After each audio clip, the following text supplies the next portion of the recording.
හරියටම ඉංග්‍රීසි මුල සිට සරලව. අයිබෝන් යාළුවනේ lesson number 45. 45 වෙනි පාඩමෙන් මං ඔයාලව අද හම්බෙන්න ආවා ඉංග්‍රීසි YouTube නාලිකාවෙන් අද අලුත් ආකාරයකට අපි spoken English ඉංග්‍රීසි භාෂාවෙන් කතා කිරීම සඳහා අවශ්‍ය වෙන විවිධාකාර වූ වාක්‍ය කොටස් වාක්‍ය අපි මෙන්න මේ විදිහට ආරම්භ කරමු. මේ දක්වා පාඩම් මාලාව තුළ අපි කතා කරා ව්‍යාකරණ ගැන ග්‍රැමර් ගැන අපේ යාළුවෝ ගොඩක් වෙලාවල බය වෙනවා මොනවද මේ ව්‍යාකරණ ග්‍රැමර් කියවහම බය වෙනවා. හැබැයි අපි කලින් වීඩියෝ වල ව්‍යාකරණ ගැන කතා කරා ව්‍යාකරණ එහෙම නැත්නම් ග්‍රැමර් කියන වචනේ මම පාවිච්චි කරේම නැහැ. ග්‍රැමර් කියන වචනේ පාවිච්චි නොකර අපි ග්‍රැමර් ඉගෙන ගත්තා. හොඳ යාළුවනේ එහෙනම් අපි ස්පෝකන් කතා කිරීම සඳහා ඉංග්‍රීසියෙන් sannivedanaya කිරීම සඳහා වැදගත් වෙන විවිධාකාර වූ වාක්‍යාංශ වාක්‍ය රටා වාක්‍ය ගැලපීම් කතා කිරීමේ විවිධ ආකාර ආරම්භ කිරීම සඳහා අපි අද කතා කරමු මෙන්න මේ has have කියන වචනවල භාවිත මොනවද කියලා. හොඳයි යාළුවනේ සරලව ගත්තොත් මෙන්න මේ has එහෙම නැත්නම් ඒකේ බහුවචනේ මූලික ස්වරූපය වෙන have කියන වචනේ have කියන වචනේ අපි යොදා ගන්නවා ක්‍රියාපදයක් විදිහට. මේකේ අර්ථය සරල අර්ථය තමයි යාළුවනේ තියෙනවා. have එහෙම නැත්නම් has කියන්නේ ඒක වචනේ have කියන එක පාවිච්චි කරන බහුවචනය මේකේ සරල තේරුම හොඳට මතක තියාගන්න තියෙනවා. එතකොට යාළුවනේ මෙන්න මේ කියන විදිහට තියෙනවා. එහෙම නැත්නම් has have කියන වචනේ has කියන ක්‍රියාපදය විදිහට අපිට තුන් ආකාරයකට මේක යොදා ගන්න පුළුවන්. has කියන වචනේ තුන් ආකාරයකට යොදා ගන්න පුළුවන්. අපි බලාගෙන යමු මොනවද ඒ ආකාරය කියලා. පළවෙනි ආකාරය තමයි යාළුවනේ මොකක් හරි දෙයක් අපිට අයිති. අපේ අයිතිය. මේක මගේ. එතකොට ඒ වගේ අවස්ථාවල අපි මේ has have කියන එක යොදා ගන්නවා. වර්තමාන කාලය ගැන කියන්න නම් අපි යොදා ගන්නවා have එහෙම නැත්නම් has.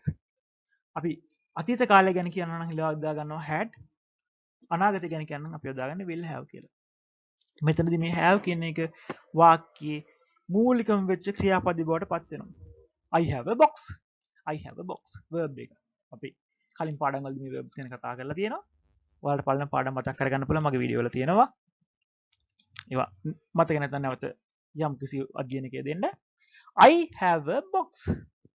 මොකද යාළුවනේ තේරුම මට තියෙනවා have කියන තියෙනවා එතකොට a box පෙට්ටියක් අපි ඉගෙන ගත්තා a box ආටිකල් එක දාලා තියෙනවා box කියන වචනේ a box පෙට්ටියක් I have a box මට පෙට්ටියක් තියෙනවා ඊළඟට ඔහුට පෙට්ටියක් තිබුණා අතීත කාලයේදී කලින් තිබ්බ ඉස්සර තිබ්බ ඔහුට පෙට්ටියක් තිබුණා he had a book ඔහුට sorry පොතක් ඔහුට පොතක් තිබුණා කොහොමද අපි කියන්නේ he had a book ඔහුට පොතක් තිබුණා කොහොමද අපි එහෙනම් ඔහුට පැන්සලක් තිබුණා කියන්නේ he had a pencil ඇයට මාලයක් තිබුණා she had a chain ඔය විදිහට අපිට had තිබුණා කියන එක පාවිච්චි කරන්න පුළුවන් ඒ වගේ මේක අනාගතයේ තමයි will have මෙතනදී යාළුවෝ මතක තියාගන්න had have එහෙම නැත්නම් අපි ඒක වචනේ පාවිච්චි කරනවා වගේ ඔහුට වාහනයක් තියෙනවා he has a vehicle has මෙතනදී පාවිච්චි කරන්නේ has he has a vehicle ඔය විදිහටයි පාවිච්චි කරනවා has එහෙම නැත්නම් have had will have කියන වචනේ මෙතනදී මූලික ක්‍රියාවක් එහෙම නැත්නම් සමස්ත ක්‍රියාව විදිහට පාවිච්චි වෙන්නේ මෙන්න මේ කියන has form එක. එතකොට අපි පළවෙනි කතා කරනවා has have වචනේ යෙදෙනවා වාක්‍යයේ verb එක. එහෙම නැත්නම් ක්‍රියාපදයේ ලෙස. හොඳයි. දෙවෙනි අවස්ථාවේදී යාළුවනේ අපි යොදාගන්නේ has එහෙම නැත්නම් have had will have යොදාගන්නේ perfect tense එකක් අර්ථවත් කිරීම සඳහා. අපි කලින් කතා කරලා තියෙනවා perfect tense ගැන. ඔයාලට tenses ගැන කතා කරපු පාඩම මේක නැවත බලා ගන්න පුළුවන්. හොඳයි. He has made a box. ඔහු පෙට්ටියක් හදලා තියෙනවා. එතකොට මෙන්න මෙතනදී has made මෙතනදී has එකේ දෙන යාළුවනේ උපකාරක ක්‍රියාවක් විදියට. අපි කියනවා helping verb එකක් විදියට. made කියනවා එතන දෙන ක්‍රියාපදය has made හදලා තියෙනවා. ඔහු පෙට්ටියක් හදලා තියෙනවා. He has made a box. ඊළඟට බලන්න යාළුවනේ දෙවෙනි වාක්‍යය නිමල් කොළඹ ගිහින් තිබුණා. ඉතින් අපි දාගන්නේ had.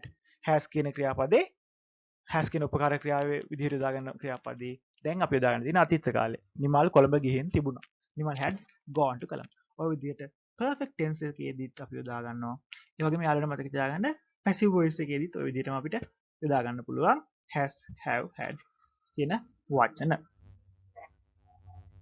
එතනදීත් අපි පාවිච්චි කරන්නේ perfect tenses සඳහා. හොඳයි. එතකොට අපි යම්කිසි අයිති දෙයක් කීම සඳහා යොදාගත්ත has, have කියන වචනය ඒ වගේම perfect tenses වලදීත් යොදාගත්තා. එතකොට එතනදී දෙන්නේ උපකාරක ක්‍රියාවක් විදිහට. ඊළඟ අවස්ථාව තමයි යාළුවනේ has to කියන ෆෝම් එක. has to කියන අතර මේක වාක්‍ය රටාවක් විදිහට අපිට යොදා ගන්න පුළුවන්. මෙතනදී කියවෙන්නේ යාළුවනේ අපිට යම්කිසි දෙයක් කරන්න තියෙනවා. එහෙම නැත්නම් යම්කිසි දෙයක් කළ යුතුව තියෙනවා. එහෙම නැත්නම් කරන්න සිදු වෙනවා කියන අර්ථයෙන් තමයි අපිට මේක යොදා ගන්න වෙන්නේ. මෙතනදී තියෙන විශේෂත්වය තමයි අපිට අර කරන්න තියෙනවා කියන ඒ ක්‍රියාව අපි කළ යුතු ක්‍රියාවේ යෙදෙන යාළුවනේ බේස් ෆෝම් එකත් එක්ක to කියන ප්‍රිපොසිෂන් එක to කියන නිපාතයත් එක්ක බේස් ෆෝම් එක ක්‍රියාවේ බේස් ෆෝම් එක යෙදිලා. හොඳයි අපි බලමු මේක මොකක්ද කියන්නේ කියලා. මට නගරයට යන්න තියෙනවා. මට ටවුමට යන්න තියෙනවා. අපි යාළුවට කියනවා. දැන් අපිට මේ වගේ වාක්‍ය එදිනදා කතා කිරීමේදී ස්පෝකන් වලදී තව වැදගත් වෙනවා. මට ටවුමට යන්න තියෙනවනේ. මට අද අම්මා ගෙදර නැහැ. මට යන්න තියෙනවා. ඔන්න ඔය වගේ දෙයක් අපිට කියන්න පුළුවන්. කොහොමද? මට නගරයට යන්න තියෙනවා. කොහොමද අපි මේක කියන්නේ? I have to go to the town. එහෙනම් අපි ගන්නවා ටවුමට යනවා කියලා කොහොමද අපි යන්නේ? go to the town. go to the town. එතකොට අපිට කියන්න ඕනේ යන්න තියෙනවා. එතකොට අපි කොහොමද පාවිච්චි කරන්නේ? to go. එහෙනම් I have to go to the town. මට නගරයට යන්න තියෙනවා. එහෙනම් මට නගරයට යන්න සිදු වෙනවා. I have to go to town. මම කොහොමද කියන්නේ මට කෑම කන්න තියෙනවා. I have to eat food. I have to eat food. මට කොළඹ යන්න තියෙනවා. I have to go to Colombo. I have to go to Colombo. I have to go to Colombo.